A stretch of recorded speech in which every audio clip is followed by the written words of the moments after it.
Halo teman-teman, assalamualaikum. Kali ini aku mau bikin boneka toga untuk hiasan buket bunga wisuda. Caranya simpel banget loh. Di sini aku hanya pakai kain flanel aja dengan modal gak sampai 5.000 loh. Bagaimana tutorialnya? Yuk langsung lanjut aja ke videonya. Tonton sampai habis.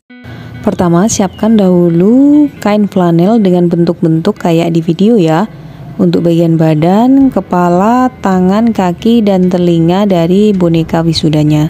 Di sini aku pakai bentuk beruang gitu. Aku pakai warna coklat muda kayak gini. Jahit tepi-tepi dari kain flanelnya. Kalau udah, sisakan sedikit, masukkan dakron. Di sini aku pakai dakron buat isiannya. Lanjut selesaikan.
Bye.